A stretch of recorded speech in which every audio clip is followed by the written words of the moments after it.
spiral arm of the Milky Way galaxy, the solar system, planet Earth, North America, the United States of America, somewhere outside the NFL Combine.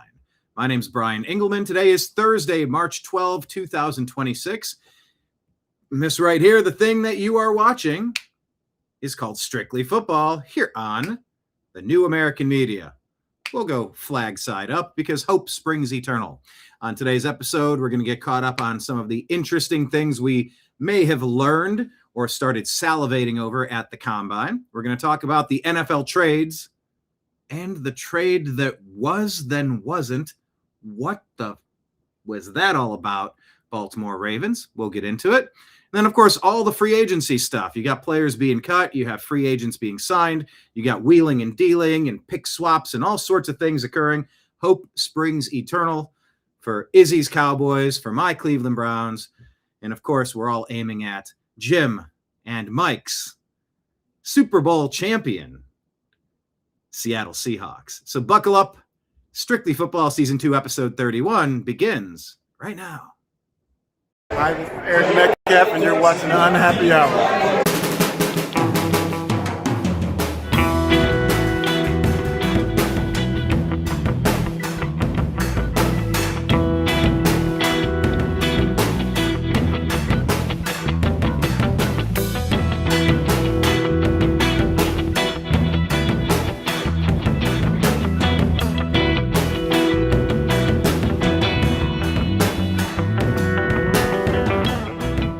New American Media is proud to present a division of the Unhappy Hour sports show, Strictly Football.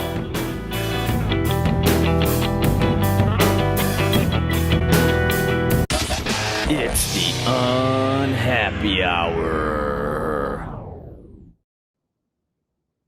All right, everybody. Thank you so much for being here. It's time to talk football. Hit like, hit subscribe. Make sure you're following us on X. We are at TNAM Football, TNAM Football on Twitter X. We're also at the Unhappy Hour _. And of course, the main flagship station is at American_Media_. Let's welcome in Mr. Mike Barra. How you doing, sir? Good. I'm sorry I'm late. I made everybody late. We should have been on a half an hour ago, but we're here. That's how. Hey, I wasn't going to air any laundry. That's all right, well, you know, I just wanted to be fair to my co-hosts here that tell the truth, you know. It's all right. Well, wait, to Tell the Truth Wednesdays. Or what was that? Tell the Truth Tuesdays. What is Tell it? the Truth Wednesday. Wednesday. And then I had just all toxically masculine Tuesday, Tell the Truth Wednesday. There we go. Okay. Well, yes, thanks for being here regardless. And once again, congratulations on your Seattle Seahawks victory. It's been interesting. We've had a couple of weeks off to just kind of... The glow lasted almost a month before they let Ken Walker go for no fucking reason at all. Okay. I have thoughts. We'll get into that. Let's welcome in the other Seattle Seahawks fan, Jim Mitchell in Jigba. Oh, we just went with Jay. Oh, that's right. I think it's time to retire the Njigba portion of my name thing. Well, he's still with the team. Yeah, I know, and he's going to be here for a long time. For now, it seems. Instead of JMN is that's. I'm JBN. Jamming. JBN, yeah. You're jamming. That kind of works. Or MBN. Sorry, MBN. Yeah. MBN. And Ezrael Pickens. Welcome, sir. How are you today? What's up? Yo. All right. In the new digs up there. Still have that civilian haircut. So apparently you haven't been. Are you AWOL there, Mr. Robinson? Give him as much as an update as you want to, is he? Oh, what do you mean by that? AWOL? Absent without leave. No. I haven't left yet. Still got another month and a half. All right. Cool. Yeah, they've sort of been going back and forth with different opportunities and some almosts. But yeah, enjoy that goatee while you can. Go to Space Force, man. If you went to Space Force, you might be able to keep that goat.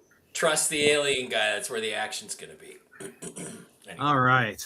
Well, fellas, it's football time. Time to talk about it. I don't know anybody who followed the Combine as much as Izzy did. Let me ask you guys real quick, Jim, Mike, how strongly did you follow the Combine activities?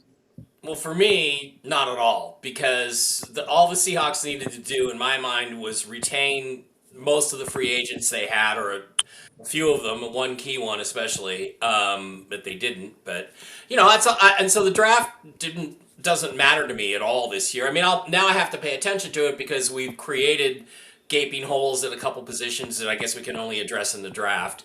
But my general impression, what everybody was saying, was that this is a really, really poor draft class, like historically poor, like maybe the worst since 2013, which is one of the worst drafts ever in NFL history. So I got to ask Izzy about that and just sort of defer to your. I don't know if that's true. Is it really true? Yeah, it's a bad draft.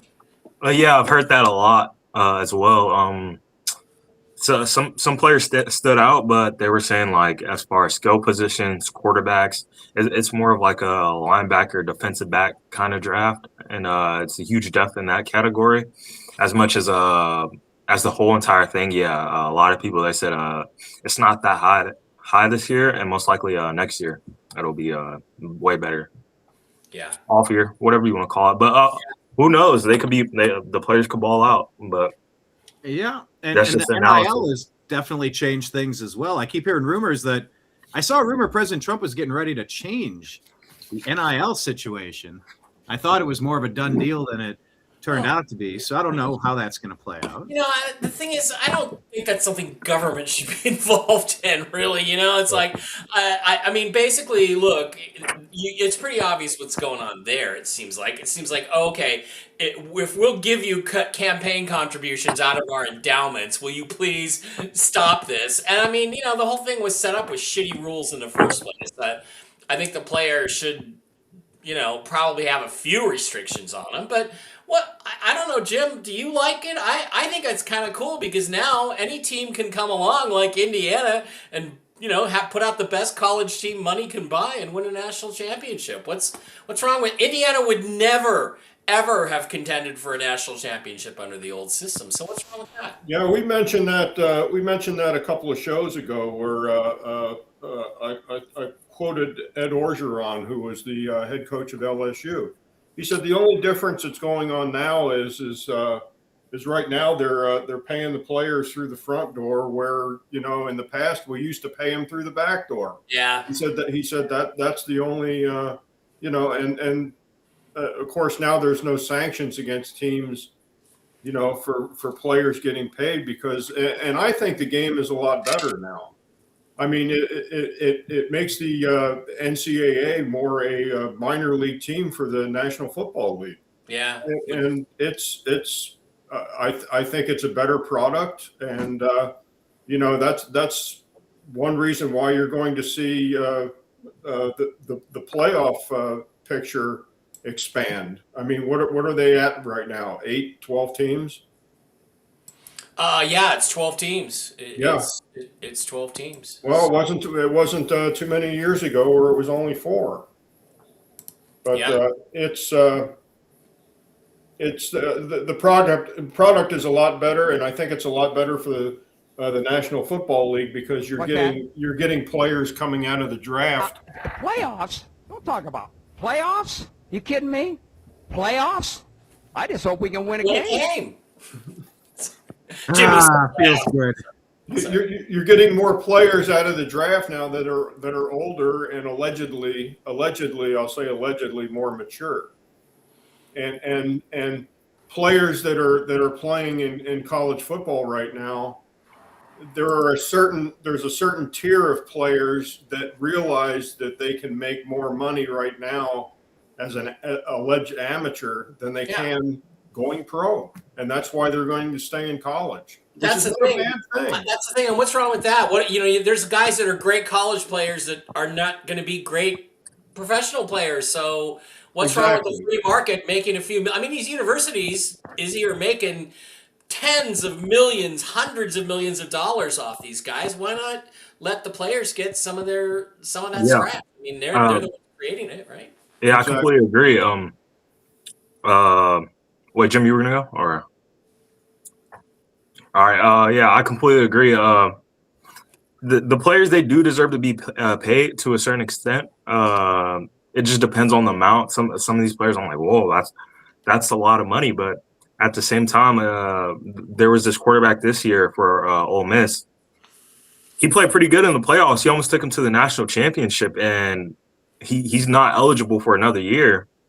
And he's like, why would I go to the draft knowing that I'm not going to be a high pick, and I'll get paid more money playing in college, and even if the NFL doesn't work out. So he's trying to make his money now, and for the speculation that he just started popping off in his last year of eligibility. So maybe the next year he makes it, maybe the next year he doesn't, but at least he has enough money to be stable for a while. So yeah, I completely agree with the players getting paid. Even before it, I mean, when it was under the table or when there was no NIL, when the players weren't getting paid, the schools, they have the money from it and they don't even spend it on other things besides sports. And now they're paying the players. It's like at least that's a plus to it, in my opinion. Yeah. Right. Yeah, I think so too. So it'll be interesting to follow. I saw the news last week that they might get involved and change it. We'll see. We shall see.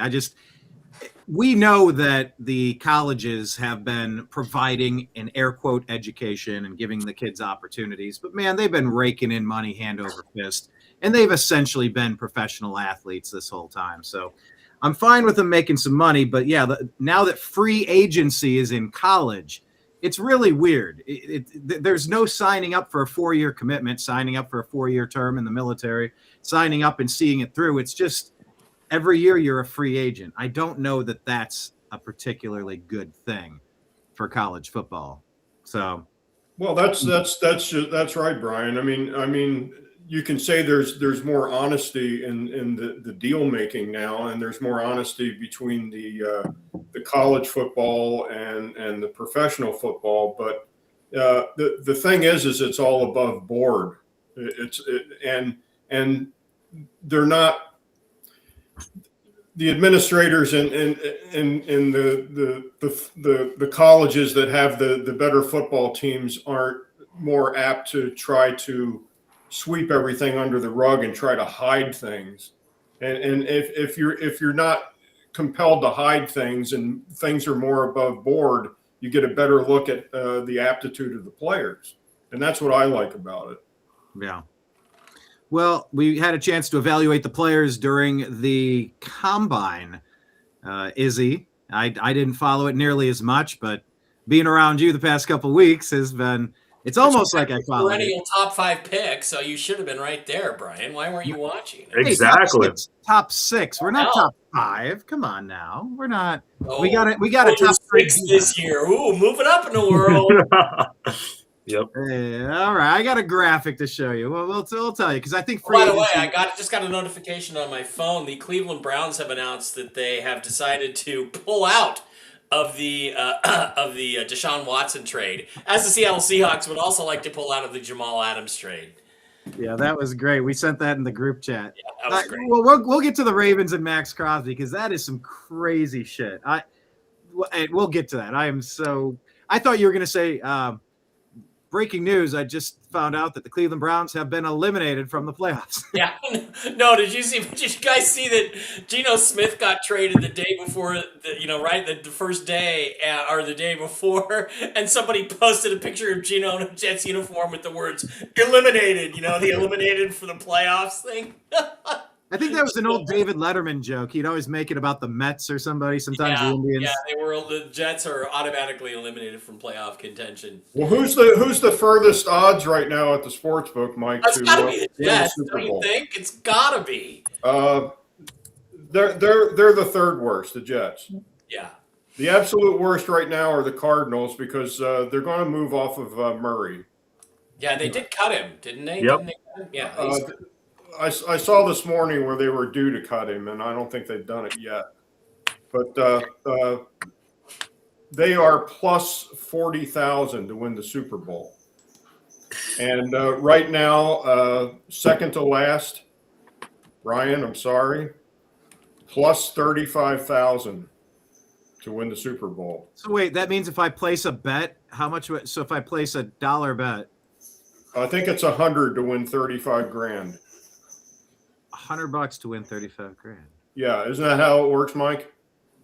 Yeah. Because you made that you were going to make that futures bet on the Super Bowl. Yeah, it's all based on $100. If you spend $100, you get 35 grand if the Browns win the Super Bowl. So, and again, I did that every year with the Seahawks, except this year. No. I only bet, NFC West and over under on 7.5 wins because I knew they were going to be better than that. But I cost myself. It was 100 to win 6,000 this. Yeah, or actually.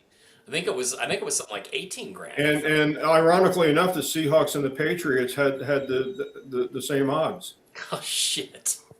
Well, let me bounce around. I had this graphic pulled up, and since you brought up the Jets and the Browns, let me full screen this here for you. This is after the offseason roster moves and the draft value through March 11th. So that was as of yesterday. Out right here at the top, the Browns have done the most to improve their team. Obviously, when you're when you're in the bottom 6, you've got nowhere to go but up. But the Browns and Jets have done more to improve their rosters, along with the Titans and the Rams, shockingly. And then at the bottom there, who's done the least, that would be the Colts and your Seahawks, Chargers, Jaguars, and Chiefs. So for what it's worth, it's not necessarily the betting odds, but it's statistics, it's data. Izzy, statistics and data, that is the cornerstone of the combine, and you followed it closely. Why don't you not that close? I think you're going a little bit ahead, but I followed a little bit enough to know some of the players' names. Well, tell us a little bit about what stood out to you during the combine. It was very interesting. If I'm right, this is the second fastest combine of all time, or the first, as in a 40-yard dash ranking. So the players seem to get faster and faster every year. And as far as that, a lot of people, they overperformed, and usually how it is.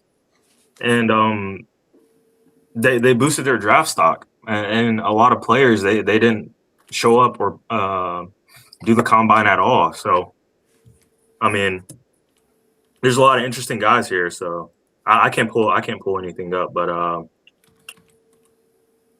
as far as draft position, the Raiders are number one. Most likely Fernando Mendoza is going to go there. Then you have the Jets, Cardinals, Titans, Giants, Browns, Commanders, Saints, Chiefs, and Bengals in the top 10. So it's a lot of, just in general, there's a lot of interesting guys. I don't know if you want me to go through, I got a list put up from ESPN of the top 10 or top 25 ranked players after the combine. But here's what I'd like to ask you. Since the Seahawks now have a gaping need at running back, what do you think about the running backs? I know everybody thinks Price is spectacular, but where do you think they're going to go, and who are the next 2 or 3 guys behind him, based on what you think at this point?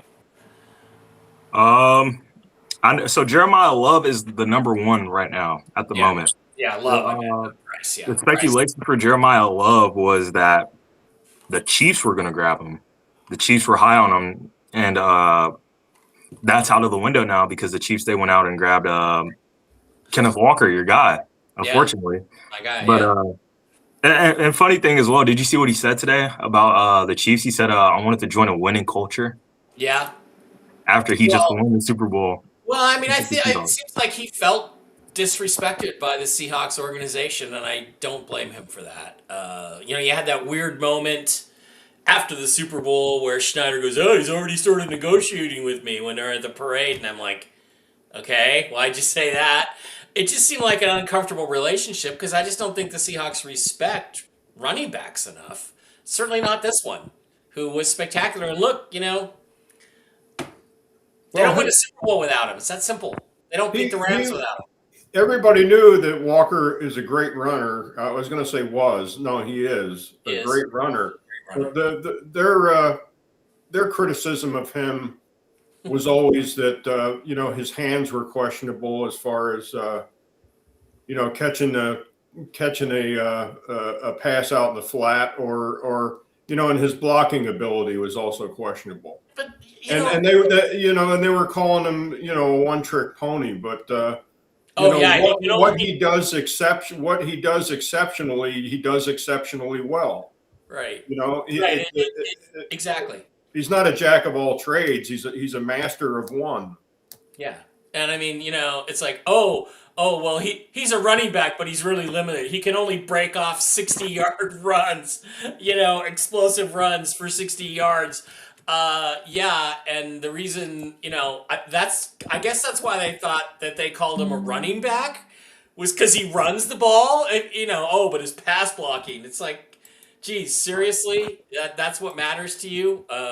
Over a guy's ability to run when he's a running back. I don't get it. So.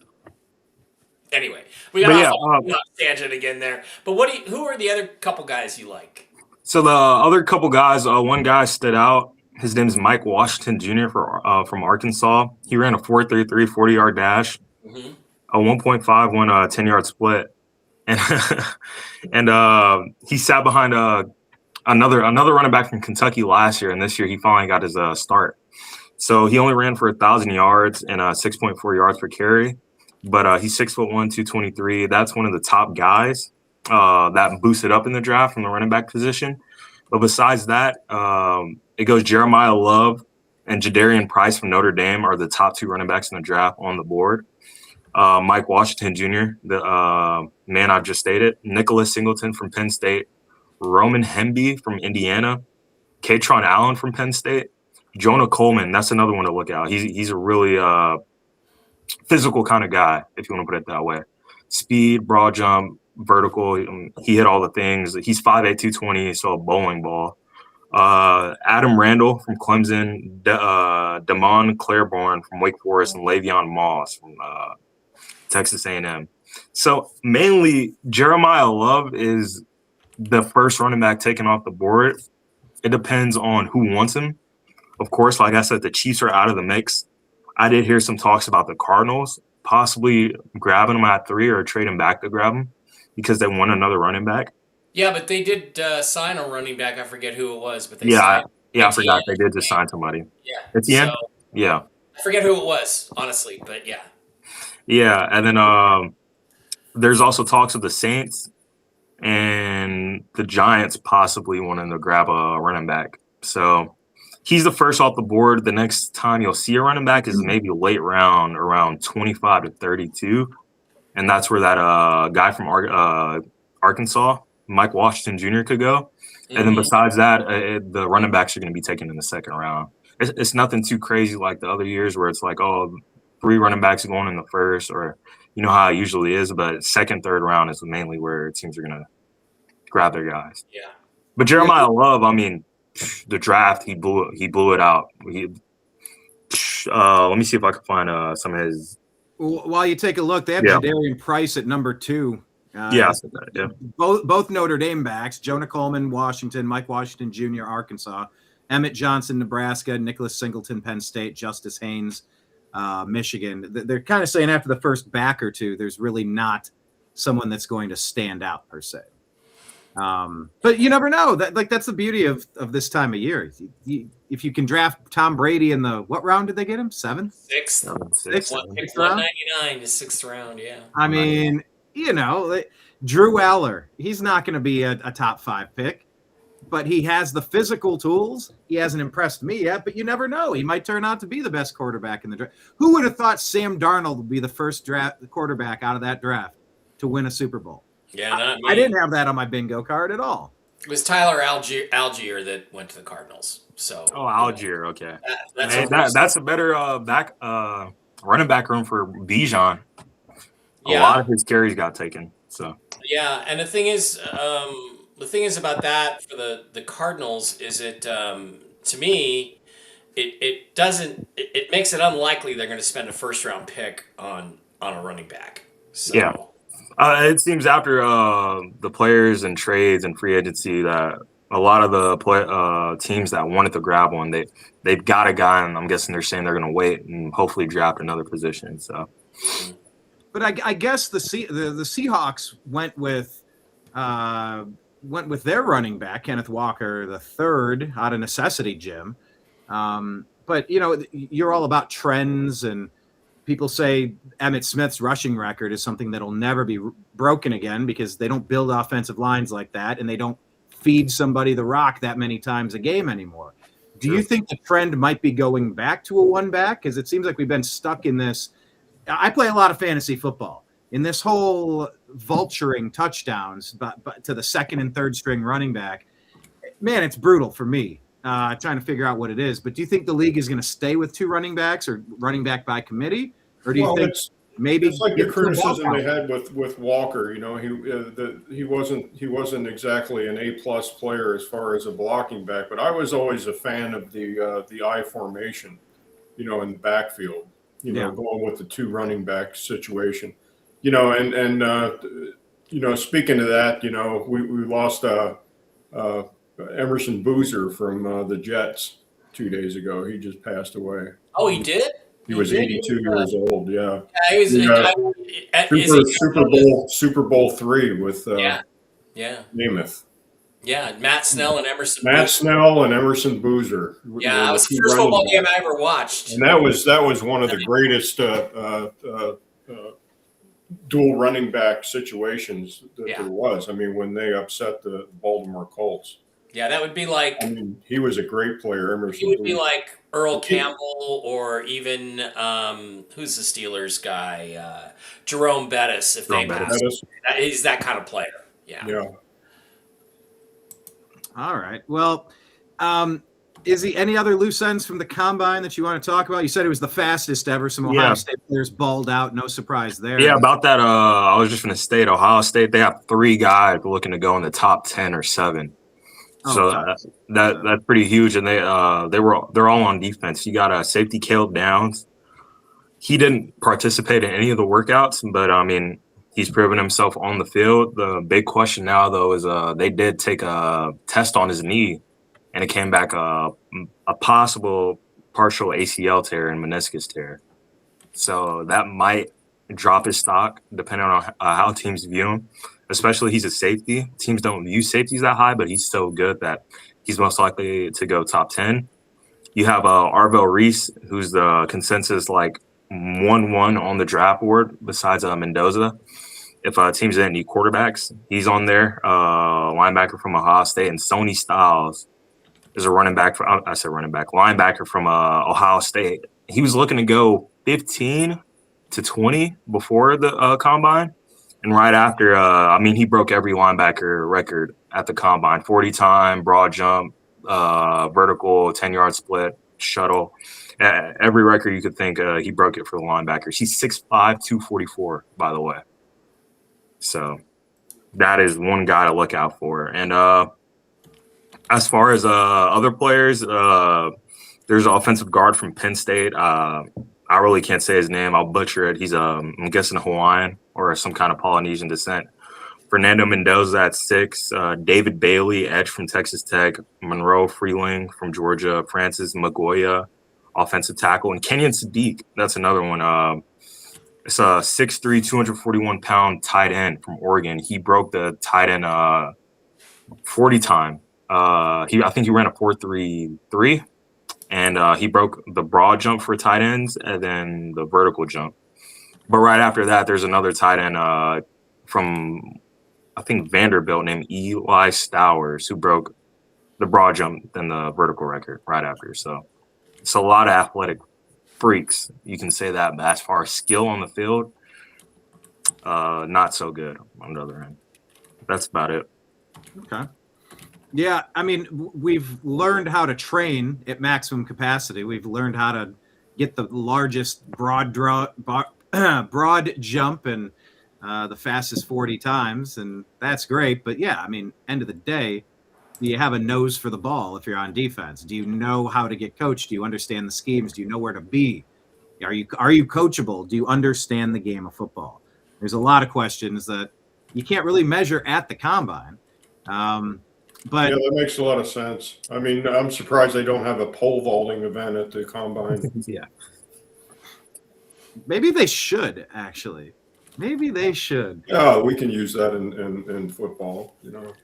Well, the triple jump. You know. Maybe you could use a triple jump on the sidelines, trying to pat a ball in for keep it alive for an interception or something. But man, there has been so many moves made. I don't know. Do we want to how do we want to approach this? Do we want to try to go through team by team? Do we like there's That's too long, but Yeah. go with the highlights. Talk about our main teams here: the Browns, the Cowboys. Top players, yeah. Talked a lot about the Seahawks already, but yeah. I got an interesting stat to throw out. We can start talking about this. Geno Smith essentially helped the Raiders, obtain Fernando Mendoza. Now he's going to the Jets, and he's going to help the Jets obtain Arch Manning. So Possibly. hopefully, Geno's going back to the Jets, and hopefully somebody won't punch him in the nose and break his nose again, like his first year when he was with the Jets. He's a real team player, that guy. He's a real team player. Yeah, That's I don't know. Favorite players is Geno. Yeah, I don't know if Arch is going to be what people are hoping he's going to be, but they often say that the Cleveland Browns are playing for 2027, and of course Jimmy Haslam's connection to Tennessee and the Manning family might make it seem that way. But if we want to talk about the Browns, we've basically rebuilt our entire line. Jenkins, center. Quincy, that's Tevin. We got two Jenkins. We got double Jenkins, and I'm okay with that. Zion Johnson, left guard. Titus Howard, right tackle. We made a trade to get the right tackle from the Texans. I'm always leery to trade with the Texans, although it was the Brock Osweiler trade that got us Nick Chubb back in the day, if you recall. But, yeah, I mean, our offensive line aged out all at the same time. Like, the entire offensive line are gone. They're all free agents. They've all been cut or traded or – So, Brian, is this the formula to keep Shadur's jersey clean? Well, look, I don't know how great it's going to be. Izzy, you had thoughts on Zion Johnson, for example. You had strong feelings about him. Yeah, I mean, I preached it all year that, and on paper, the Chargers have one of the worst O-lines or the worst O-line in the NFL, and Zion Johnson was a contributor to that horrible O-line. And I mentioned to Brian that Zion Johnson just got picked up by the Browns. And he's an athletic freak. I mean, he was a first-round pick 3 or 4 years ago from the Chargers. He just hasn't succumbed to anything good. And a bit of a conversation we had was that how much of it was the coaching staff and how much of it was what he learned. And I mentioned that they have two players, Joe Alt and Rashawn Slater, who are all pros, tackles who are injured. And I'm like, it really can't be the coaching room. I mean, you got two all pros on the O-line. Of course, they're injured, but maybe that'll bleed over to Zion Johnson and he'll become a better player. But that doesn't seem to be the case. The Browns pick him up, and it's a bit of an overpay, $50 million for 3 years for this guy. And I mean, hopefully the Browns could turn him around, but I highly doubt it. So. Yeah, it's sort of going rate, 15 mil for a decent offensive lineman. And he's got the physical traits. He hasn't been able to fully put it together and dominate by any stretch. But, I mean, we're bringing in the Ravens brain trust minus John Harbaugh. So, I mean, it's not like they made Derrick Henry look good, but they know how to run the ball over there. And since we lost our offensive line guru, Bill Callahan, everything took a massive step back. People got older, people got injured as well. But is this the brain trust that's going to keep Shador standing up straight? I don't know. Maybe, maybe not. They've also worked out Ty Simpson. I don't know if that's something. Oh, yeah. Izzy's team has been mentioned as maybe someone we could trade back with so we could drop a few spots, collect some additional draft capital either next year or this year, and then maybe pick up a Ty Simpson in the middle of the first round. Yeah, if you guys were to acquire some additional assets. Izzy, go ahead. Yeah, if you guys were to trade back with us, we don't have any draft capital this year. Maybe next year, but maybe look for another team. But yeah, I heard there were rumors that Ty Simpson, quarterback from Alabama, could go to the Browns, and he's trending up on a lot of people's boards. And me personally, I don't see it. And if any team were to grab him, I mean, yeah, probably the Browns because they're the Browns. So. They are. And I don't know that anyone's sold on Shador. I think everyone's given up on Dylan Gabriel. And there's like this little contingent that says, hey, maybe that Deshaun Watson guy, he's 2 years, like he's removed from this shoulder injury. Yeah, he did the Achilles thing, but he's had time to heal.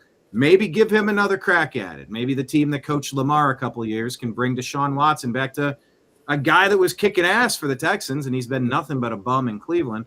I'm not holding my breath. I don't think anyone is. But I also don't know if we're ready to invest too much draft capital at quarterback, knowing that we have so many other holes to fill.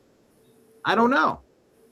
Mike, if you're GM of the Browns, how are you approaching it, seeing that we picked up those guys? Essentially, we lost Devin Bush. That was one of our difficult losses because he came back, resurrected his career, and then signed a pretty nice deal and left, which is unfortunate. I really wanted to see him stay. But picking up the guy off the Jets, the Williams, they're saying it's kind of a mix and match. But if you're the GM of the Browns, knowing that we made those moves, 2 first-round draft picks this year, what would you do? Well, what's most important? You're sitting. You said it's 6.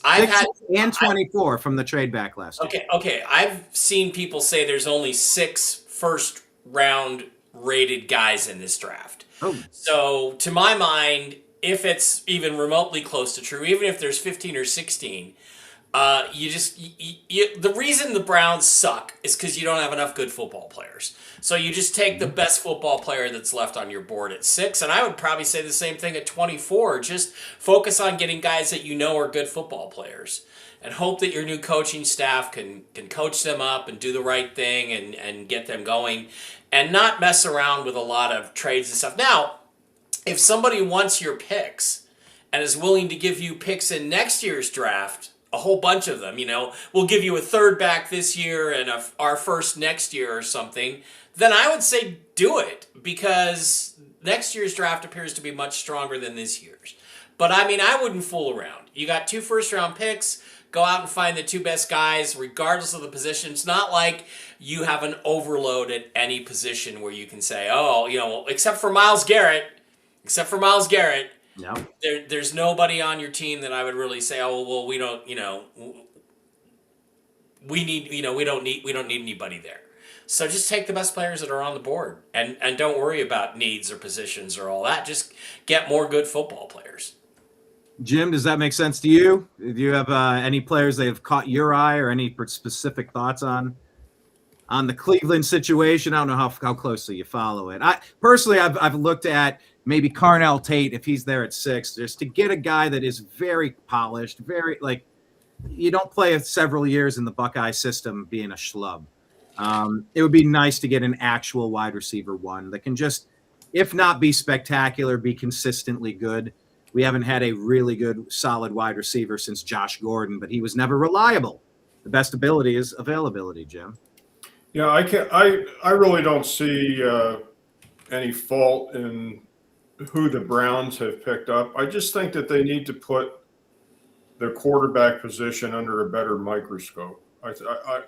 I don't think that they spend enough time researching who they want to bring in as quarterback. If you look at the history of the Browns, the quarterbacks that they brought in, who was their last really good quarterback, Brian? Was it Brian Sipe? Brian Sipe, yeah.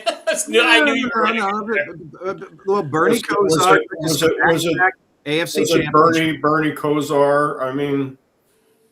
He was very good. Testaverde had moments with the Bill Belichick Browns. They were predicted to go to the Super Bowl, and then they announced the team's leaving, and then we tanked. We lost every in the rest of the year. He played till he was 42 years old, didn't he? He played late.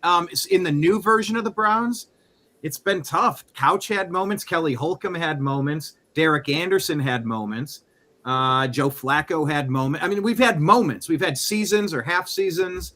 I don't really remember Couch having moments. Probably Baker Mayfield has been the best thing we had, and he got injured. The team gave up on him. Didn't Tim Couch win the Heisman? Tim Couch won the Heisman, but he was a shit. He didn't win the Heisman, I don't think. But he was the number 1 overall pick. He was the number 1 overall pick. But look, Brian, you guys, you brought in some new offensive linemen, and somebody like Jeremiah Love, if he's sitting there at number 6, it wouldn't be a bad pick for you guys at all, because he's going to get a lot of yards behind a revamped offensive line. But you just got to take the best player that is sitting in front of you, right? Mm-hmm. Yeah. I would. theoretically, the three biggest positions of need. Separate the quarterback. Our two biggest positions of need. We need a wide receiver one, and we need an anchor offensive lineman. We need that left tackle. And there's some studs in the draft class. There's some really nice players that you can develop. And we've been ignoring those two positions or swinging and missing with third round picks that aren't panning out. So time will tell. I think the Browns have been rumored to be targeting what's his name? Brian down in Jacksonville Jr. Brian Thomas Jr. Thank you. I was thinking Robinson. I was thinking the wrong name. Yeah, Brian Thomas Jr. It's Brian just a rumor I can't get rid of. Yeah, Brian Thomas. I mean, it's weird that he's on the market if he is, because apparently, it's got to be some sort of attitude problem. It's like Tariq Woolen has incredible talent, but he's a knucklehead. And I don't know if you saw, but Russ Tucker did a thing yesterday where he said, I was the he talks really funny. I was the sideline reporter against the Rams, and he made a play, and it was a great play. And then he starts John with the Rams, and the ref says, knock it off. And he keeps doing it, and he keeps doing it. And, he's a knucklehead. So maybe that was the NFC Championship game. Yeah. And then he loses. He almost cost him the game. Yards. A touchdown that they could have lost the game. And the same thing happened in the Super Bowl. He gets into it. There's a streaker. He starts getting into it with the Patriots. He gets a penalty, and then he gives up a touchdown. 2 plays later, he gives up 2 completions because he loses focus. So he's a knucklehead. Maybe Brian Thomas Jr. is a knucklehead, and it seems like maybe Philly would be a good place. Yeah, McDonald just should have shut him down and pulled a Belichick, like Belichick did to Butler. They ended up losing the game, and Woolen's a knucklehead. I mean, good riddance. He's with the Eagles now. Oh, I don't know. I'm gonna miss that talent. I wish the Cowboys got him. I mean, he has a lot of talent, but we need corners. So even if he is, we need that. Well, Izzy, tell us about the Cowboys are no strangers to knuckleheads either, so it's not like tell me about it. Yeah. There was talks about. Well, we'll get into it, but as far as the Cowboys off season so far, Jerry Jones has been making significant moves with restructuring contracts. We went from bottom of cap space to positive cap space somehow. I don't know how, but. Yeah, the Cowboys traded their defensive tackle today to the 49ers. Yep, we traded our standout 2 years ago. Our standout tackle. Osa Odigizua. Yep, there you go. Osa Odigizua. Yeah, can I buy a vowel, Alex? Yeah. Dizzy Zua, what? Odigizua. Ocean David, Ida George, Henry, Ida Zebra, Union, William Adam. Odigizua. I don't see him here. Okay. Osa first name. Osa. Yeah. We'll just call him Osa. Maybe they've already got him off of the cap thing on over the cap. I don't know. I don't see him there. So yeah. What other moves, Izzy, did you want to highlight with the Cowboys? All right, there we go. My thing cut out for a second. Yeah, we created a lot of cap space. But for the Cowboys, we traded Osa Odigizua 2 years ago. I think he made an All-Pro, a second team All-Pro, Pro Bowl, something like that. And this year it was less, of course, output because the team sucked. And but we also traded Michael Parsons for 2 firsts and Kenny Clark, and then we trade for a top 3 defensive tackle and Quentin Williams. So there's really no movement. Those are 2 guys who are clearly better and proven than Osa. So we trade him for a 3rd round pick.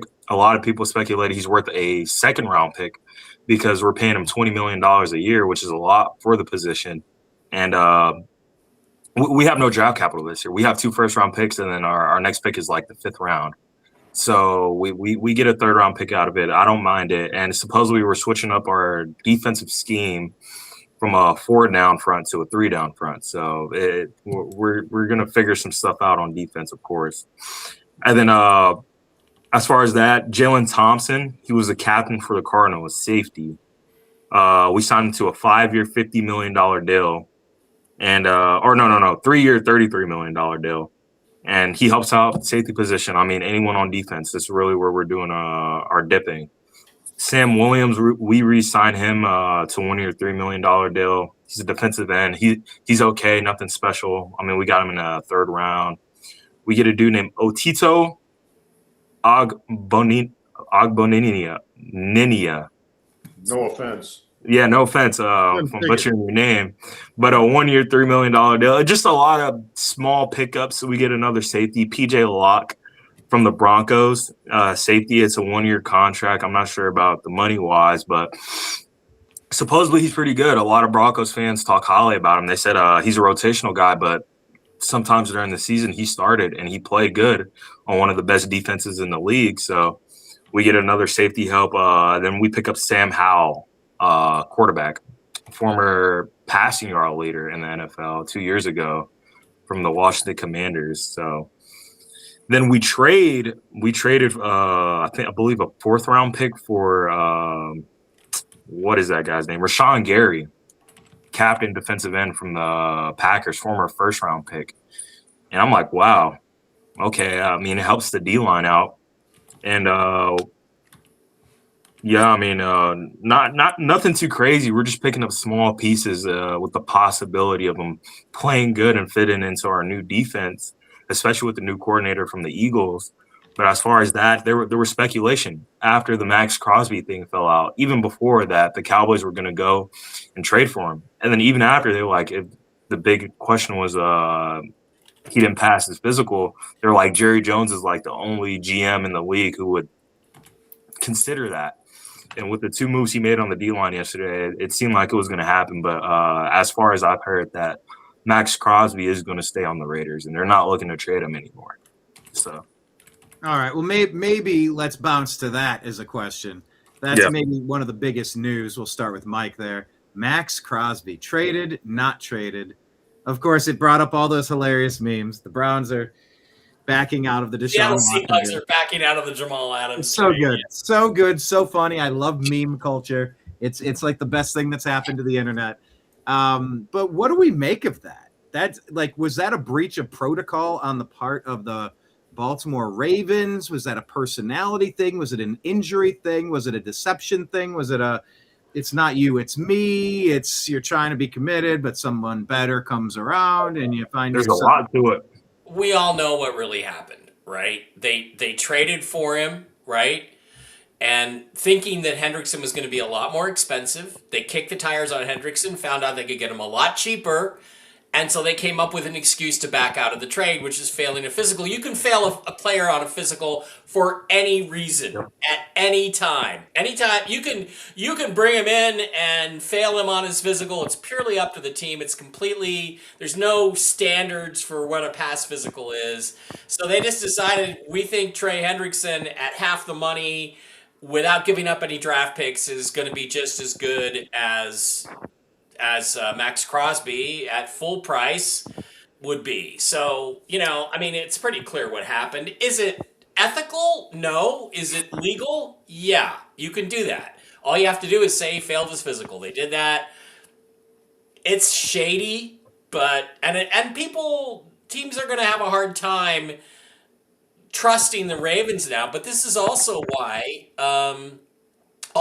this tampering period. I mean, there have been times when deals have been agreed to in the tampering period, and then by the time we get to the new league year, the player or the team is backed out of it. There's been cases where guys have been franchise tagged. And when you're franchise tagged, supposedly your money's guaranteed. Who was it? Le'Veon Bell, I think it was with the Jets. They franchise tagged him, and then he refused to sign. Until you sign the tag, your money is not guaranteed. He didn't sign it. He didn't sign it. He didn't sign it. He fought with the team, and then the team pulled the tag right before right before the rules, the July window, and he lost that $14 million, and he never got it back. So these are the way the rules work. You got to know what you're doing, when you make a deal. And did the Raiders get screwed? Yeah, a little bit, but it wasn't. Again, it's ethics. It's not. It's like And how screwed are you when at the Dak end of the day Prescott. you get Max Crosby? Like, It's like Dak Prescott, dumping the mother of his 2 children right before they got married. Is it ethical? No, but it's probably the smart play, Dak. Exactly. So, I mean, she just can't. You can't convince me. She comes off the bachelor party weekend, and he cancels the wedding. You cannot convince me there wasn't something there on that issue. So it's the same thing. Dak and his fiance, and Max and the Ravens and the Raiders, same thing to my mind. Well, the interesting thing about that deal with Crosby, Tyler Linderbaum was supposed to be part of that transaction, was he not? No, he was not. No. He was a free agent. Yeah, he was separate. Yeah. So he was separate. He had nothing to do with the Crosby trade. Nope. Yeah, because as of this morning, Linderbaum is still signing with the Raiders. Yep. Yeah. As their center. Highest paid center all time. Really? Yep. Yeah. So they can absorb it. Their cap is they saw Astronomical. They went out and signed like most of the top guys in the free agents market. Yeah. Yeah. Well, the other interesting thing was it was reported yesterday that Crosby was still on crutches as of 2 weeks ago. Yeah. I mean, they knew it. Yeah, sure they did. Anybody that did their research on him should have known that. As of the moment, Raiders still have $40 million in cap space, but they could restructure Crosby and save another $21 million. So they got options. Is that since the recent signings? Because they signed Jalen Naylor, wide receiver. They signed Nakobe Dean, linebacker, and also I think yesterday they signed Quay Walker. Linderbaum is in there. Yeah, Linderbaum's in there. Nakobe Dean is in there. Who was the other name? Quay Walker, linebacker. So they've signed a lot of people already. Yeah, they did. They spent a lot of money. Let me, I can I do a screen share here? Yeah, I can. Let me do a screen share. You can. Show you. We can go through it if Brian brings it up. Yes, sir. There it is. So yeah, Crosby, Colton Miller, Tyler Linderbaum's in there. Malcolm Kuntz, Kwity Paye, Nakobe Dean is there. I didn't know the other 2 guys. What was the wide receiver's name again? Jalen Naylor. Naylor? Oh, I thought I saw it. Yeah, he's there. Jalen Naylor is there. Quay Walker was a top 10 on free agents available. I don't see Quay Walker in there, so he may not be accounted for. But yeah, everybody else was the most recent signing by the Raiders. I was in the state as well. There were talks today as well that the Ravens were planning on signing both Trey Hendrickson and keeping Max Crosby. They had him in the building at the same time, and they pitched it out to Trey Hendrickson, and they were like, Matt, both of them, they were in the building at the same time.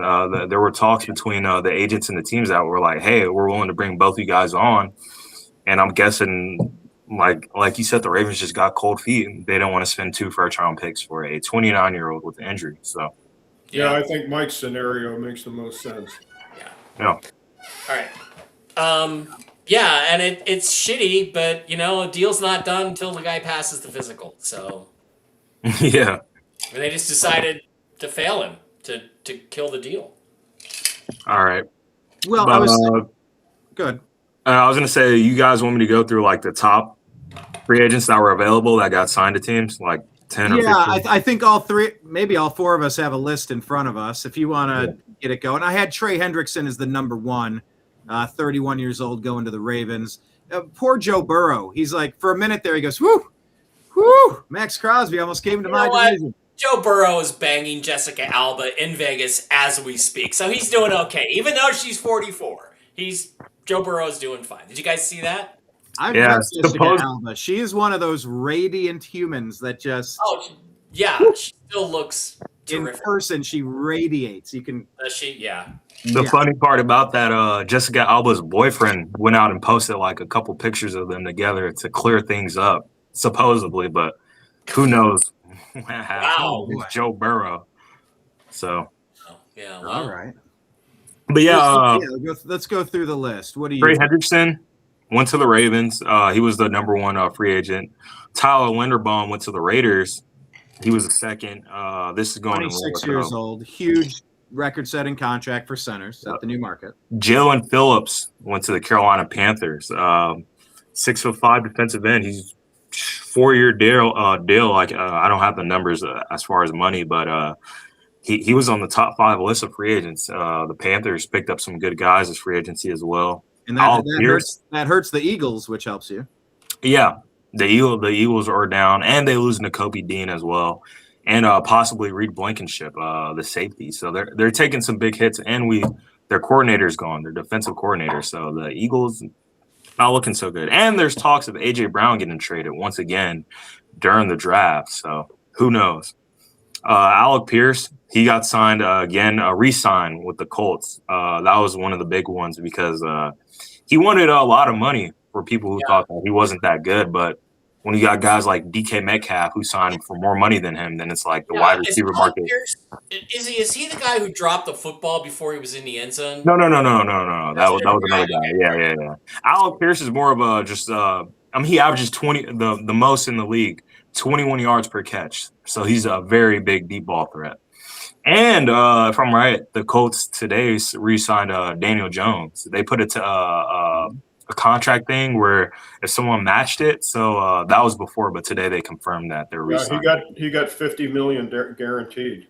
Yep, that's good money. It's between his contract is between 88 mil and 100 mil. I was going to say the Alec Pierce signing just sort of goes to show drafting a top 5 or number 6 overall wide receiver. Alec Pierce getting the money that he got is sort of insane.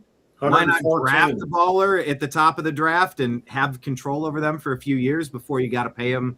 How much did he make? Is he making $114 million contract. Yep. Over 3-4 years? It's got to be Daniel Jones. I got it up. We're talking Daniel Jones. We're talking Alec Pierce first. What the Jones was. Yeah. The other thing too to remember is these APY and my average per year means nothing. It doesn't mean anything because almost nobody except somebody like, I don't know, Deshaun Watson, whose contract is fully guaranteed, nobody ever gets paid their full average annual value. They don't get paid that. The contract is always torn up after 2 years or 3 years. The guy's either cut or they do an extension where they get new money or different money. So that doesn't mean anything. The only reason APY, Boye Mafe from the Seahawks, he got 3 years and $60 million from the Bengals. $20 million a year for a guy with 2 sacks? No, he fucking didn't get that money. They're not going to pay him half that. Okay, the only thing that they pay that you can count on is first-year salary, whatever that is, because you're not going to cut the guy before he even plays, and guaranteed money that's guaranteed against injury and everything like that. That's what's going to count. So when you get into these deals, you're going to find out they're way less than they sound at the beginning. Now, why do we get APY? Why do they tell us, oh, he's averaging $20 million a year? I'll tell you why. Because the agents are giving those numbers to Tom Pelissero and Adam Schefter and Jay Glazer, all of their friends, to leak it out there. You know why? Because agents get paid on the gross. They don't get paid on what the player actually receives. So his 3% or 2% or 5%, they're going to get that. So they leak these ridiculous numbers. So the player goes, hey, I got $60 million. So now I owe you $3 million, which is 5% of $60 million. Boye Mafe pays the agent, but he's never going to see that much money. So, sorry. No, that's a good way of explaining it. I didn't know it. Yeah.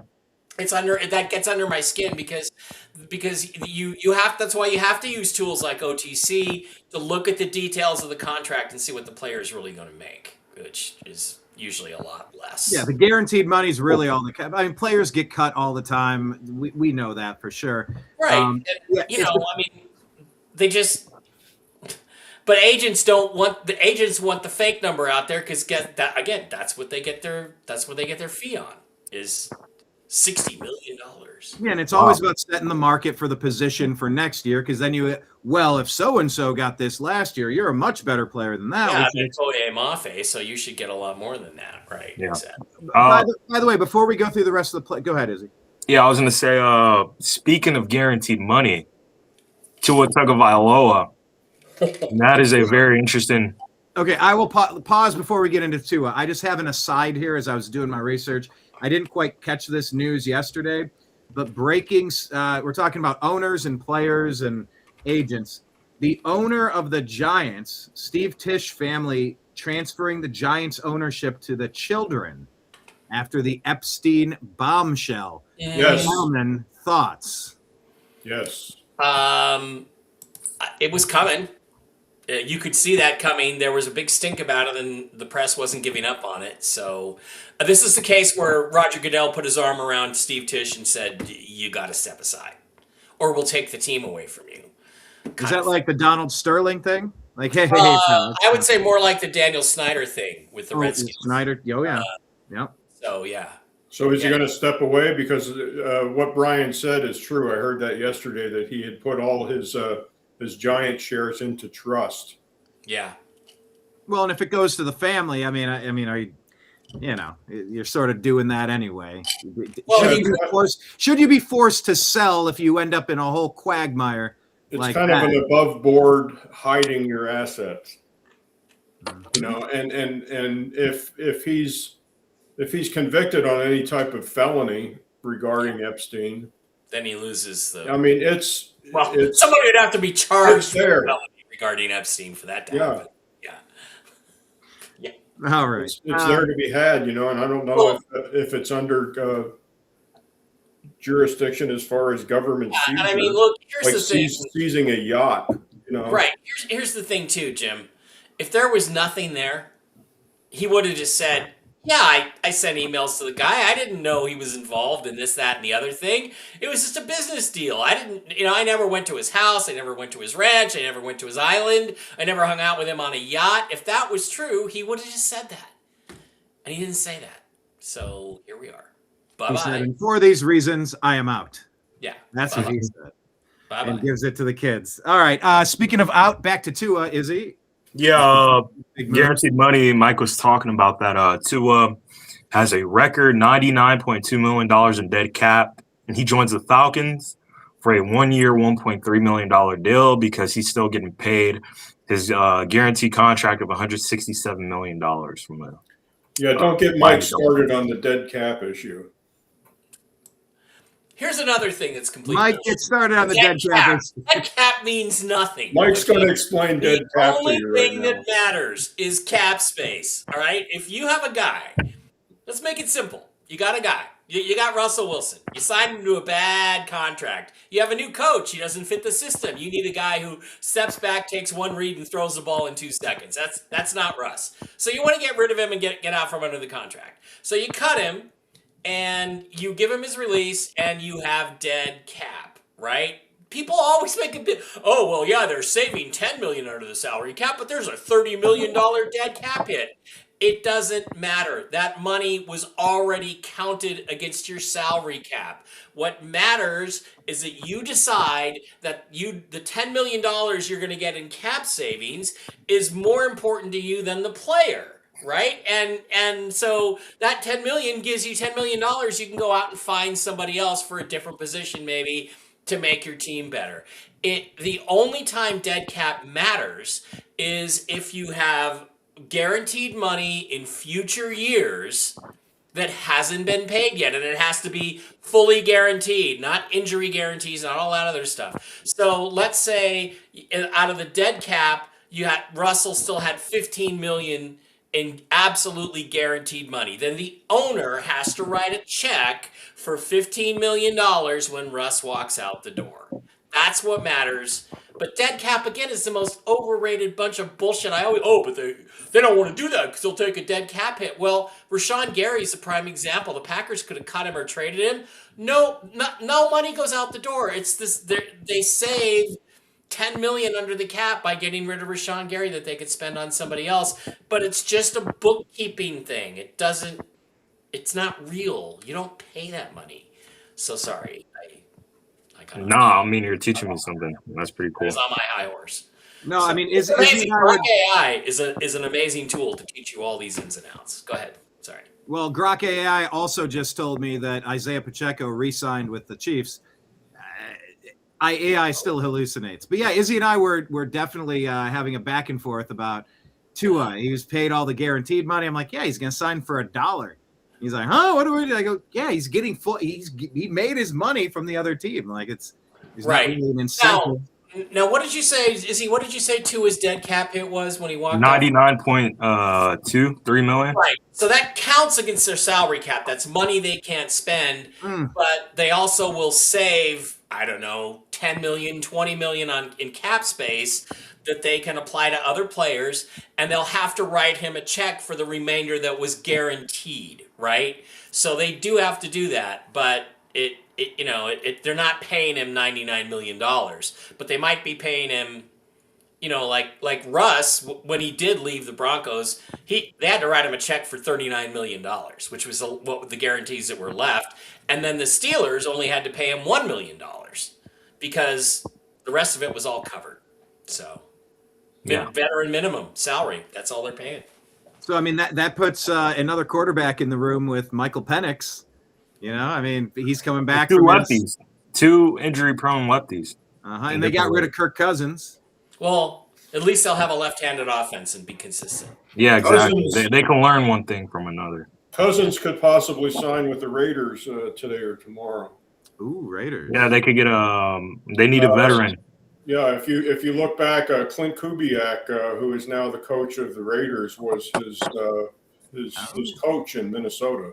When I think of Derek Carr and I think of Kirk Cousins, I sort of see a similar type of human.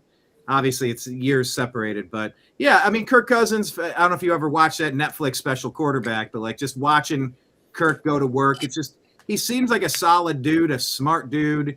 He understands the game. I mean, he's made almost more money than anybody else that's ever played the game. He plays the game as well as anyone. That is a type of veteran you would want in a locker room, especially if you draft Mendoza #1. So yeah, he's definitely a mercenary that knows how to get his money. Right. According to Over the Cap, they had to pay Kirk Cousins $12.5 million when he walked out the door in Atlanta. That was what he was still owed as a guarantee. But the dead cap hit is $24,600,000. So don't talk dead cap, Mike. There's no such thing. It's the dead cap bounce. Yeah, it's an economic. I got your dead cap right here. But in doing so, they still have $20 million in cap space left. Yep. So, yeah. All right. I heard the players, is he? Yeah. The other free agents were Rasheed Walker, offensive tackle. He's still on the Packers. Is he? Or yeah, he is. And because the Browns signed a center, right, from the Packers. Yeah, I think what you're looking. I think we're both using the ESPN list. Yeah, okay. And so it shows 2025 team is the Packers, but it doesn't look at Owe underneath. Yeah, the edge. It shows he's signed with the Commanders. So I think Walker is still a free agent if I'm reading it right. Yeah, so Walker's still a free agent. Odafe Owe for the Commanders. Former Charger, he got picked up by the Commanders. Braden Smith, offensive tackle. He's with the Houston Texans. He signed with them. John Franklin Myers, another team as well, the Tennessee Titans. They picked up a couple guys. Brian Daboll bought over like 3 or 4 Giants to their defense. So that says something. Yeah. John Franklin Myers to the Tennessee Titans. He's a defensive end. Alante Taylor to the Tennessee Titans. He's a corner. Quay Walker to the Raiders. Reek Wowen to the Eagles. Mike Evans to San Francisco. That's a bigger name. Let's talk about Mike Evans for a second. That hurts me as a Baker Mayfield fan. I wanted to keep seeing that, but I mean he's reaching the end of his career. The Buccaneers missed the playoffs on a tiebreaker last year. Yes. And I think that was one of the things that bugged him, that he missed the playoffs last year, Mike. I said it probably bugged him that he missed the playoffs. Playoffs? Are you kidding me? No, Mike Evans. I just hope we can win a game. He wanted to win a game, that's for sure.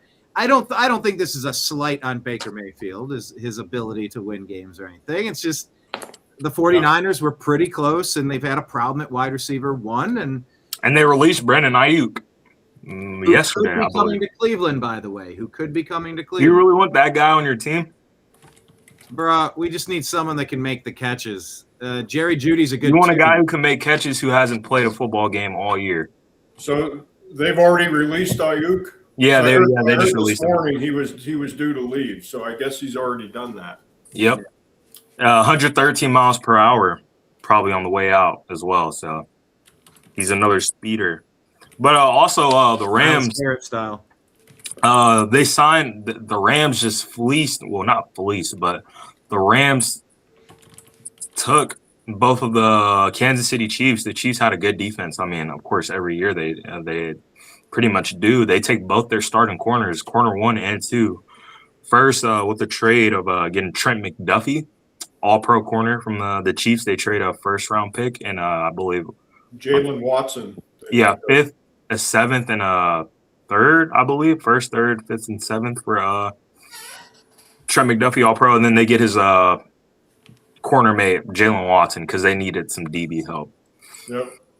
So, and it wasn't their, mind you, it wasn't their top 15 first-round pick. It was their late-round first-round pick for Trent McDuffie, so they can still get, they're talking about a receiver or offensive lineman or another guy on defense. So they're getting stronger, even though the year just ended off where they did. And I've heard some talks of Kyler Murray going to the Rams and sitting behind Matthew Stafford for a year or two until he retires, then picking up with a squad full of guys that he could go out and play with. That's a possibility. I've heard that that's one of the best landing spots for him. And a lot of people, they were asking, why wouldn't he want to go play somewhere else? It's also the answer of why go play for a bummy team for a year or two and nothing pans out when you could sit a year or two and have a contender, depending how it looks out. So, I mean, Sam Darnold and Baker Mayfield go ahead to waste half a year each in purgatory in Carolina. They bounced back and found a place to go. So speaking of quarterbacks who kind of sat for a little bit or bounced off the team that drafted them, then found a landing spot. What do we think about Malik Willis going down to Miami? He showed us a little bit, a couple flashes filling in Green Bay. Do we think he's a starting caliber quarterback? Well, one thing we know about Malik, he can play when the temperature's cold, because he played in Green Bay. So we don't have to worry about that stat with Tua, Well, we better remember it for next year, Jim, when we're doing our trends. Oh yeah. Well, I'll update Malik. I'll do some research on Malik, how he plays in temperatures under 40 degrees, because I think that's the number. Mm-hmm. He'll have a lot more games, especially since he's from the Packers, though. Yeah. Mike, you have any thoughts on Malik? Oh, there he is. Where did I go? You're still here. Where did I go? What happened? That's probably on my end. You entered a wormhole. You did some Y-Files stuff. Jim likes who are we talking about? Malik Willis. Malik Willis. Jim likes him. I think he's okay. I think he's a Tyrod Taylor, career guy. But, that's not horrible. He's probably a bridge until next year. So let me ask you this. So you think the rumor now apparently is that you think that Cousins is going to be the bridge in Las Vegas here? You think that's the general drift? That's the rumor on sports radio, is that Cousins is coming to the Raiders. Yeah. Okay. Because of Kubiak. Okay. That'd be fine. Malik Willis, I really don't think he's a starter. I think he's a part-time fill-in guy. I feel like he's developed a lot from his rookie year, because that quarterback draft class was atrocious. The top 3 guys were Desmond Ridder, Kenny Pickett, and Malik Willis. Yeah. And the reason why he was talked about a lot was because of his physical ability. And, of course, he played for Tennessee for a bit. But going to the Packers, that helped him out a lot. It made him money. It made his tenure longer for the NFL. He got some good coaching with a good team, and that always helps. But, The Would I Vikings make helped Sam Darnold immensely. Well, I think he's potentially a better quarterback, potentially to be a better quarterback than Kyler Murray. I think he's more focused as far as his job is concerned. Yeah. Instead of playing Call of Duty. He's and slightly bigger. He's slightly bigger than Kyler Murray, and he's got the wheels too. I mean, he's a good scrambler. Yep. Yeah. I have a question about Kenneth Walker on the Chiefs. What do we expect from him this year? Pacheco's gone. Patrick Mahomes is gone. Travis Kelce's coming back. I expect him to spend a lot of time in the bank cashing checks. Yeah. Look, he's a good runner and he's explosive. And I think behind a decent offensive line, if Patrick Mahomes gets healthy, throwing the ball, I think that he's going to be a really good player for them for 2 or 3 years. I mean, he's 25 years old. He plays his best in the big games. He doesn't ever fumble, and he's explosive as shit. So if they put a decent offensive line up there, I think he's going to be really good. And it's interesting because I think we talked about this on one of the other shows. He changed about 5 games before the end of the season. He started standing straight up when they lined up instead of crouching down, and all of a sudden he started making the right cuts because his biggest problem was that he would make the wrong choice. It's almost like he was able to see the chess pieces moving when he stood up, when he could see the board clearer, and made better decisions after that. That's what. Jim, before you go, real quick, I was just going to make the point that I told Izzy the other day about driving. I was like, I don't want a little car. A little car when you're out on the freeway, like you're down here looking at door handles. I like an SUV where you can kind of see what's ahead of you. You have a lay of the land. You just have a better bird's eye perspective. And if he started standing up and playing better, maybe there's something to that, Jim. Yeah, I think I think the Chiefs will appreciate him. I mean, there was some talk about Tyreek Hill, coming back to the Chiefs, and that's a bridge too far. I mean, that ship has sailed. I mean, that'd be like a pair of brown loafers in a room full of tuxedos. They don't want to bring him back into the Chiefs. And Walker is just a more reliable player than Tyreek Hill. And you're not going to have all that off-field bullshit, And a reliable person. He's a good person. Yeah. I mean, you get stopped by the cops on South Beach and you won't roll down your window. Please. Is Tyreek Hill going to sign with anybody? Do you think somebody like the Cowboys takes him? Yeah, I was going to say the Cowboys is like the only team that would take him. Maybe Tyreek Hill can learn to speak Canadian. I highly doubt it. Move up. That's from North Dallas 40, Brian. Newsflash, by the way, defensive tackle Caleb Banks suffered a broken foot at the combine. No. The injury happened the night before his on-field testing. He performed a partial workout, not knowing the extent of the injury. The fracture of the 4th metatarsal was surgically repaired by Dr. Norman Waldrop on March 9th. NFL teams have been informed. I think he was a top 10 pick before that. Now what do you think? Ouch. Self-inflicted injury, Mike? It was an injury. I mean, did he drop a weight on it? Did he drop a 45-pounder? Did it slip out of his? It occurred the night before. Maybe like Deshaun Watson on a boat? Maybe allegedly. he picked up a fat hooker. I don't know. Something went wrong.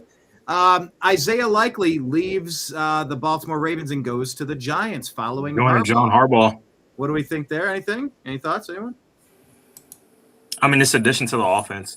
I mean, didn't they just get another running back as well with the Giants? I'm not sure who, but well, I'll keep buzzing through the list. Romeo Dobbs going to the Patriots, fellas. That's who you just beat. Is Dobbs going to help Drake May get over the hump? I don't know. Is he taking that stupid helmet with him, or? It's like he can't slip away from anybody because that helmet is so gigantic. It's like a huge lighthouse out there. It's like, there's Dobbs. Does he wear the kazoo helmet? Yeah, the big. Is it the cover or is it just the size of the lid? It's just the size. No, it's the cover.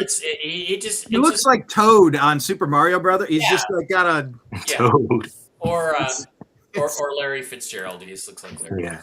Oh, I got a question for Mike and Jim. I mean, I know I texted in a group chat, but hear from you guys, like, How do you feel about the free agent departures from your team? Do you think that's going to affect you guys a lot upcoming for this year and contention to go back to back, or how are you feeling about I'll that? let you go ahead. I'll let you go ahead, Jim. But I don't have a clue. I mean, the biggest loss obviously was Walker, and for some reason they didn't want to scratch that check.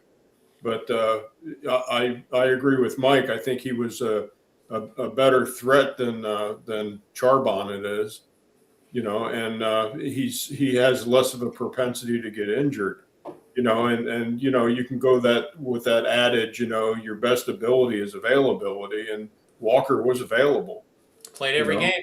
and Yeah. unfortunately, Zach couldn't play in the Super Bowl, and I'm sure that that hurts like a hot knife. That's going to haunt him the rest of his career. And it's a shame. I mean, because I'm sure he's a good dude and everything, but Speaking of haunting, A little exaggerated. Yeah. Oh, look, it's Larry Fitzgerald. no, that's The biggest fucking noggin I've is ever that seen. Ramondre? No, that's Romeo Dubes and his Dobbs and his Patriots Dude, outfit. Dubes. sorry, Jim, I had to get that in there. Izzy, yeah, I think the departure of Walker is going to be the death knell to us repeating because I think the Rams have gotten better unless they get hit by injuries. Stafford is 38, maybe he'll get hurt, but we don't beat the Rams without Ken Walker, and we probably still beat the Patriots, Yeah, but and we don't beat the Rams twice without Kenneth Walker. That was the real Super Bowl against the Rams. We all We know. have no explosiveness downfield now from the running game like we did last year. It was done for, I don't think, any good reason. So that one hurts. Kobe Bryant, I would have liked to have had back because he has a nose for the ball and intercepts it. We probably could have afforded to keep him. And Tariq Woolen, addition by subtraction is what they're thinking. I think they have some pretty good corners. So really, Boye? Was he a huge? I mean, no. You'll bring somebody in that he was good at setting the edge in the run game a little bit, but he didn't play every down, and you have to make some judgments, right? Like who are we going to keep? We're going to keep Derek Hall or Boye Mafe. Well, Derek Hall is the more productive pass rusher, and that's what guys that play end are supposed to do is get to the quarterback. So the only one that really I think we can't live without. And by the way, we signed a safety from the Colts today to replace Kobe Bryant. So, Who, Nick Cross? Yeah, no, it was what's his name? But yeah, while you look for it, just once again, the plus minus based on offseason moves. The number one team, the Seahawks. There, it's the team that took the biggest hit according to this index, the improvement index. I think what I'm going to do, Mike, when I take Lucy for a walk this afternoon, I'm going to go bang on Marshawn's door and see if he wants to come back. Well, the Seahawks just signed a running back named Emmanuel Wilson to a 1 year. Emmanuel Wilson, yeah, he's a former Packers running back. He was the RB2. I've had him stashed in my dynasty league for a few years into the league. He can play. He had a couple nice games for the Packers. Just he's been sitting behind, whether it's Josh Jacobs or even before that. Yeah, he's nothing too special. I can say that. Yeah, he is a backup. But that was going to be my other part of. Go ahead, Izzy. Yeah, and then also not to put any more salt on the wound, you guys re-signed Rashid Shaheed 3-year, $51 million, and Kenneth Walker signed a 3-year, $45 million deal. Yeah, do you think they chose, or was it just a consensus between both sides that Kenneth Walker wasn't coming back? Because Kenneth Walker, in my opinion, seems way more valuable than Rashid Shaheed is. Well, I don't agree with that. You don't? He did some things that were completely unique in our offense, but I felt like our top two free agents we had to get back were Ken Walker and Rashid Shaheed. Yeah. Shaheed because of his explosiveness, Walker because of his explosiveness. Shaheed was your number one deep threat. And remember, like in the Super Bowl, Shaheed could have had 2 touchdowns, and it wasn't this Gonzalez guy. On one play, Sam Darnold underthrew him, and on the other play, Sam Darnold overthrew him. He was open both times, potentially for touchdowns. So he's your deep threat and an elite kick returner, certainly the best kick returner in the game right now. Yeah. And so if you lost one, you had to get the other. And, I don't like them taking the risks that they took. And I would have just tagged Walker, rented him for one more year.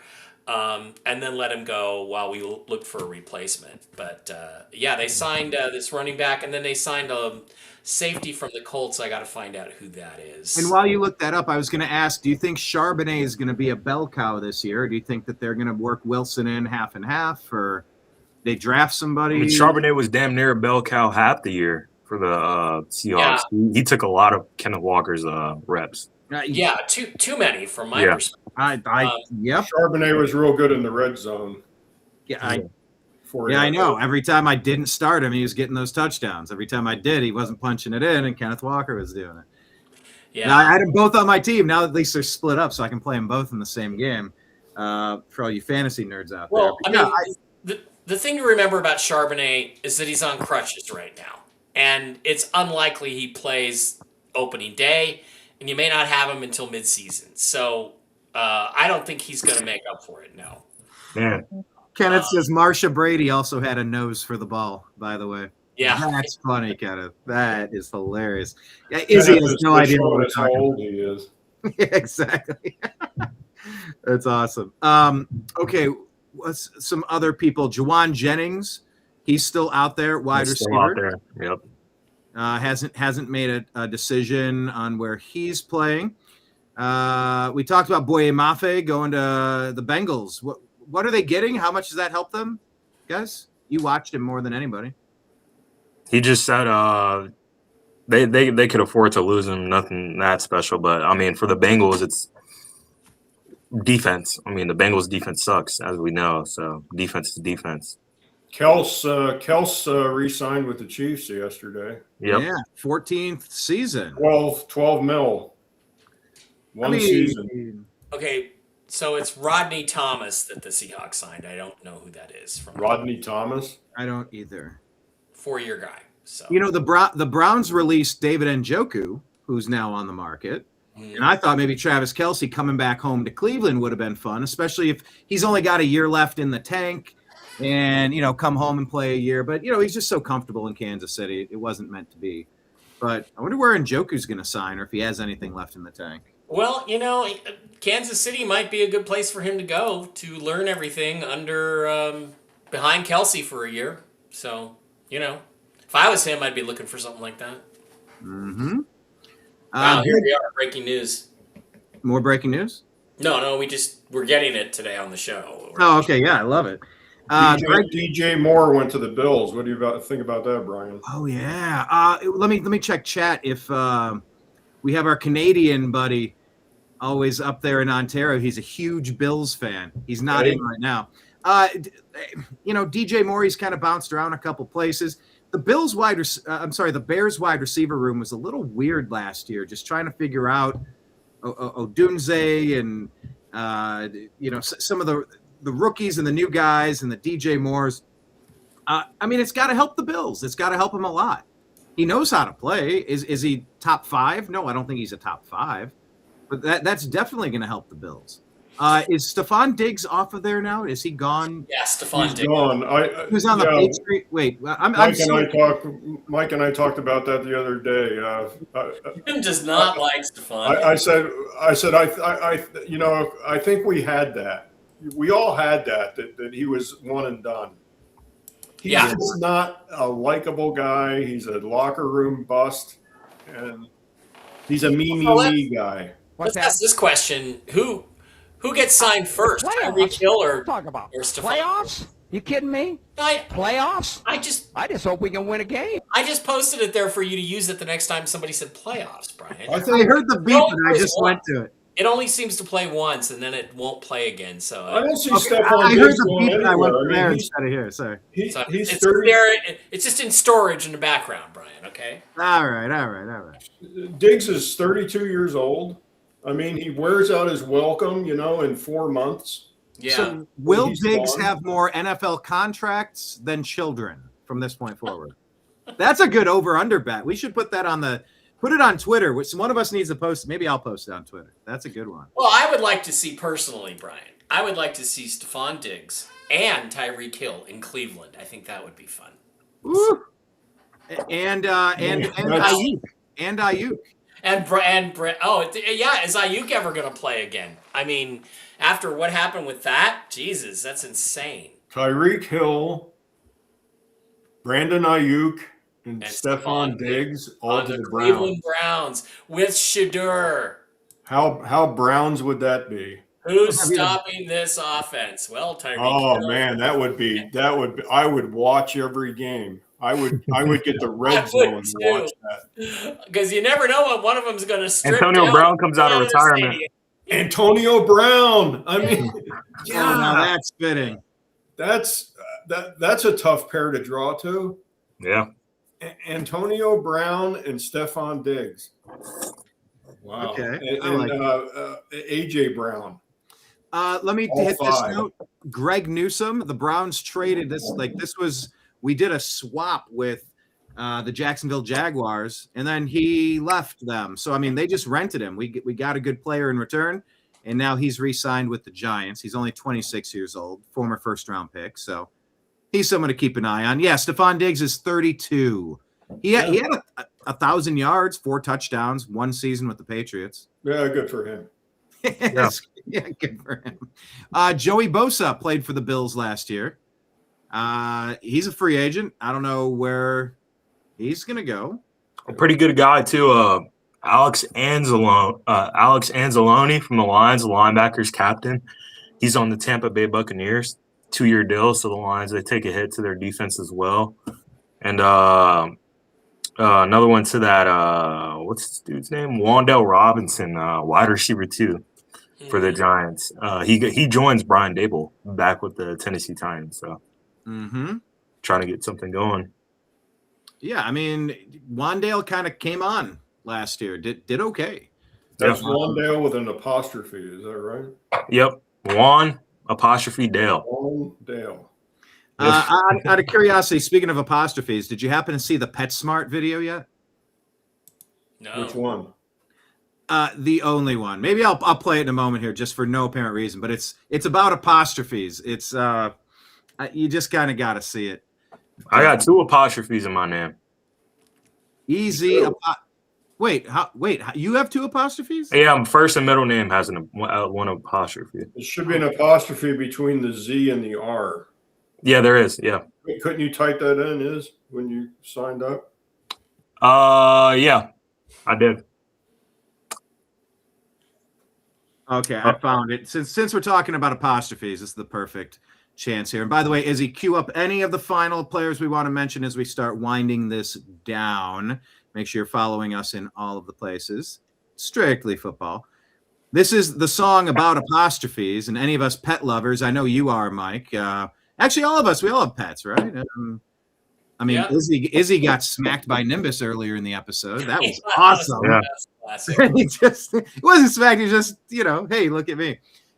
Here's a song about apostrophes because these guys can't figure out what's going on. Oh, hold on. There we go. I got a question. Me too. Is it pet smart or pet smart? Are you saying that pets are smart? Or are you saying you're a mark for pets? I need answers! Which one is it? No, I'm thinking about it. Now, what would you classify that music as? Is that rap? Awesome is what I classify it as. Or is it death metal or what? It's kind of like Guar without the masks, right? Yeah. I mean, it's a little bit of screamo. It's a little bit of aggro rock, a little bit of alternative. It's not music. Oh, I think the song rips. The old guy always ripping on the young guy's music. But they will probably get in the Rock and Roll Hall of Fame in Cleveland. Probably, yeah. Yeah. Rico Dowdle goes away from the Panthers. He had a pretty decent season. Now he's on the Pittsburgh Steelers because they lost Kenneth Gainwell, who went to the Buccaneers. Oh, yeah. Did you mention Pittman as well? Michael Pittman got traded? Rashard White went to – he just the signed Commanders. Commanders. Yeah. It's a carousel of running backs. Which one? Who's this Odafe Owe? Gesundheit. Odafe Owe, he's a former Ravens player. He went to the Redskins. He's a defensive end. Yeah, what about him? Yeah, it says he signed for 100 mil. He's got to be somebody. Yeah, he's a pretty good offensive outside linebacker. Originally, he was on the Ravens. I'm not sure if he stayed with that team or went to a new team, but yeah, he did just sign $100 million. If he was with the Ravens and went to the Redskins, he got to keep his house. So okay, yeah. All right, boys, I got to get going. It's been fun. It's been real. Yep. It's been real fun. Easy on that boy shit, Mike. Yeah. All right.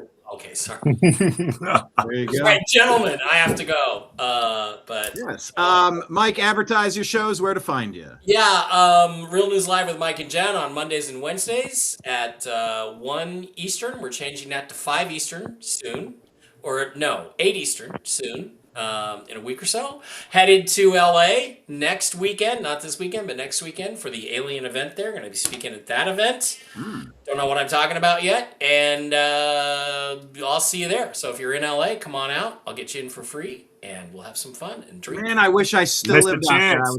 I missed the chance. I know. Yeah, that's right. If you were there, you would be there. Yeah. Bonus question for Mike. What's going on with that missing UFO guy? That is weird. And he's like the 3rd or 4th high level something or other. That is really weird. Yeah, I saw that last night. And it's weird. And both Obama and Trump are trying to, like, Anna Paulina Luna, Marco Rubio, they're all telling us that disclosure is happening. And you're like, I recall that's in Arizona. If I have that correct, that he lived in Arizona, or was it New Mexico? Maybe New Mexico, and he used to work at Wright Patterson. Let me just tell you, there is a conflict going on behind the scenes in the American military.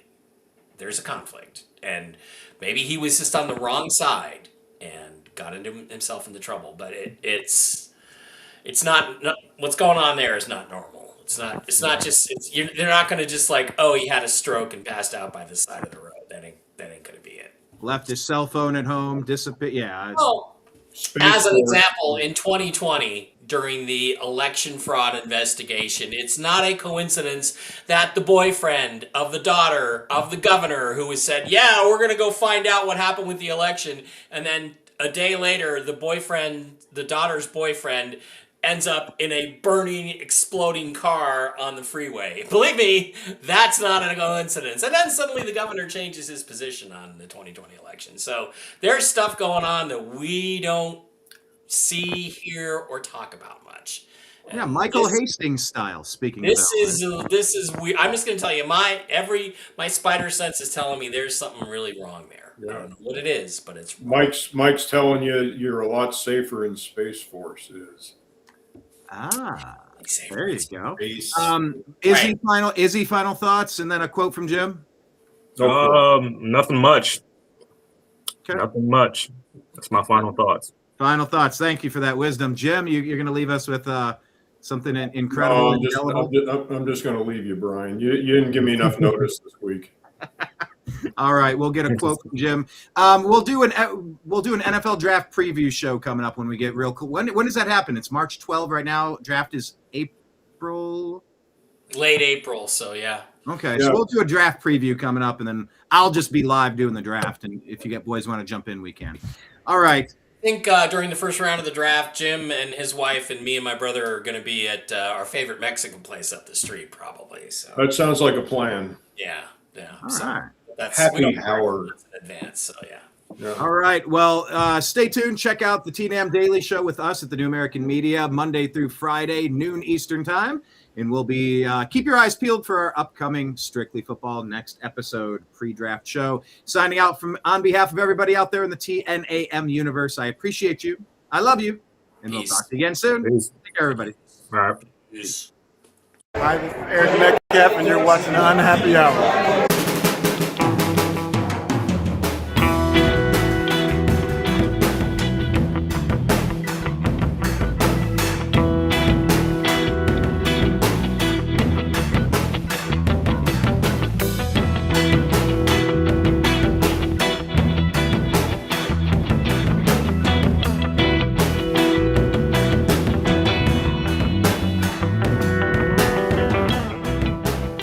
American Media is proud to present a division of the Unhappy Hour Sports Show, Strictly Football.